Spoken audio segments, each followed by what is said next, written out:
నమస్కారం. ప్రజాపక్షం అధ్యక్షులు ఉత్తా లక్ష్మణి, న్యాయవాది. ప్రస్తుతం రేపు 17/5/2024 జరిగే ఓటులో నాకు ఎలక్షన్ కమిషన్ వారు బ్యాట్ గుర్తు ఇచ్చినారు. సీరియల్ నెంబర్ 13, అంటే కింద నుండి 4వదిగా ఉంటుంది.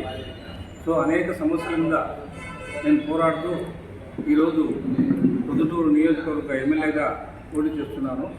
దాని ప్రధానంగా ఏమంటే, గత 25 సంవత్సరాలుగా టీడీపీ అభ్యర్థిగా ఉన్న వారు కానీ, గత 10 సంవత్సరాలుగా వైఎస్ఆర్సీపీ ఎమ్మెల్యే కానీ ప్రజా సమస్యల మీద ఎటువంటి దృష్టి లేకుండా పోవడానికి కొన్ని దృష్టాంతాలు నేను చెప్పగలుగుతాను. ఒకటి, ప్రొద్దుటూరు పట్టణంలో దాదాపు 40,000 మంది చేనేతలు ఉన్నారు. చేనేతల అభివృద్ధి కొరకు 2005 నుండి చేనేతలతో పాటు నేను కూడా పోరాటం చేసి 2008లో అపరల్ పార్క్ కోసమని రైతుల దగ్గర నుండి 95 ఎకరాలు సేకరించడం జరిగింది. ఎకరం 3 లక్షల నుండి 5 లక్షల వరకు రైతులకు ఇచ్చినప్పుడు, సో అది ఇచ్చిన తర్వాత దాన్ని డెవలప్ చేయాలని ప్రజాధనాన్ని ఖర్చు పెట్టి 2 కోట్ల రూపాయలు ఖర్చు పెట్టి రోడ్లు కూడా వేసినారు అపరల్ పార్క్లో. అటు తర్వాత 2018లో తెలుగుదేశం ప్రభుత్వంలో ఆ అపరల్ పార్కు స్థలంలో టిట్కో ఇల్లు నిర్మాణం చేశారు. సరే, అవి అసంపూర్తిగా ఉండడం జరిగింది. అటు తర్వాత వచ్చిన వైఎస్ఆర్సీ ప్రభుత్వం 2019లో టిట్కో ఇళ్లను కూడా కొంత ఇచ్చేసేసి ఈ మధ్యలోనే టిట్కోలను పడగొట్టడం కూడా జరిగింది.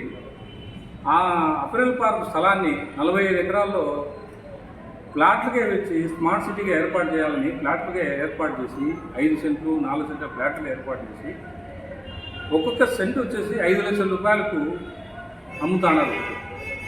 సో రైతుల దగ్గర ఏమంటేమో ఎకరాకు 3 లక్షలు 5 లక్షలు ఇచ్చినారు. ఈ పొద్దు సెంటు 5 లక్షలకు అమ్ముతున్నారంటే 5 కోట్ల ఎకరా అవుతుంది. సో ఒక ప్రజా దానికోసము, ప్రజా అభివృద్ధి కోసము, చేనేతల కోసము సేకరించిన భూమిని ఈ విధంగా ఫ్లాట్లు వేసి అమ్ముకోవడం అనేది ఇది ఎంతవరకు రాజకీయ నాయకులకు తగింది అనేది ఒకటి.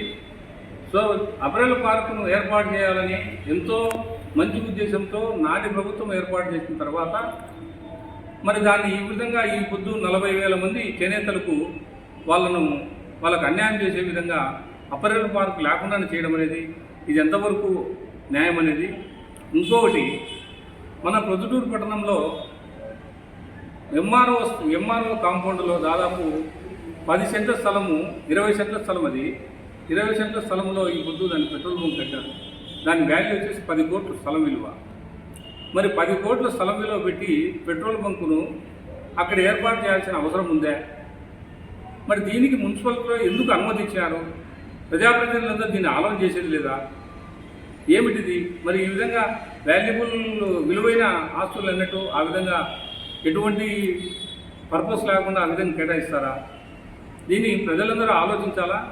కాబట్టి మీరు దయచేసి ఈ ఒక్క అవకాశాన్ని నాకు ఇస్తే గినా, ఎందుకంటే విషయ పరిజ్ఞానం ఉన్నవాడిని, 40 ఏళ్ళ నుండి టౌన్లో అన్ని విషయాలు తెలిసిన వాడిని. కాబట్టి ఒక అవకాశం ఇస్తూ మీరు బ్యాట్ గుర్తు వేస్తే గినా నేను ఎమ్మెల్యే గెలిచిన తర్వాత ప్రజలకి ఏమైతే అవసరం ఉన్నాయో సామాన్యులకు, పేదలకు అన్నిటికు నేను అన్నీ చేస్తానని చెప్పి మనవి చేసుకుంటూ ధన్యవాదాలు.